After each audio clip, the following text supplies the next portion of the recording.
संत ज्ञानेश्वर प्रतिकूल सामाजिक परिस्थितियों, अपमान की पराकाष्ठा, तत्कालीन सामाजिक वातावरण का कठोर आघात। ऐसी विषम परिस्थितियों में संत ज्ञानेश्वर का बीता बचपन।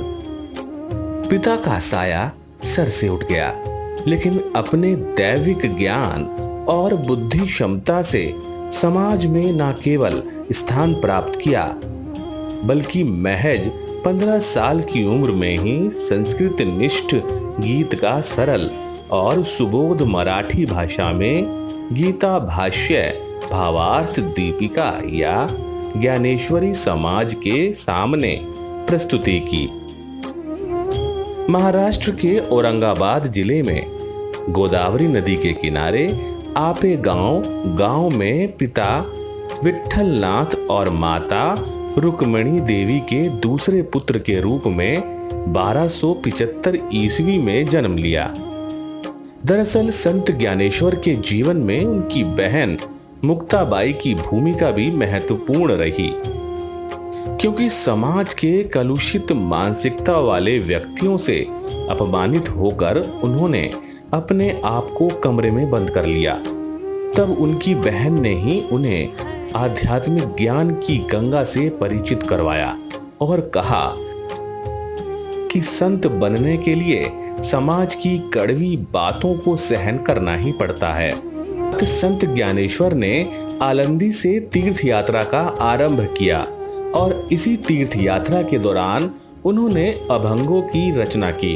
अपने अभंगों में ज्ञानेश्वर ने तत्व चर्चा की गहराइयों को ना नापते हुए अधिकार वाणी से साधारण जनता को आचार धर्म की शिक्षा दी।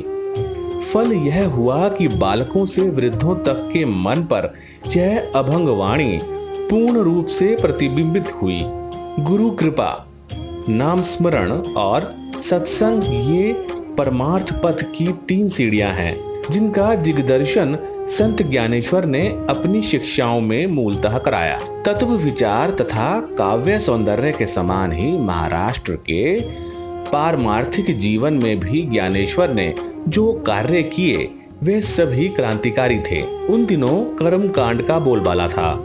समाज का नेतृत्व करने वाली पंडितों की परंपरा प्रभावहीन हो चुकी थी। ऐसी अवस्था में अध्यात्म ज्ञान की महत्ता स्थापित करते हुए सर्वसाधारण मानव के आकलन योग्य भक्ति मार्ग का प्रतिपादन ज्ञानदेव ने किया।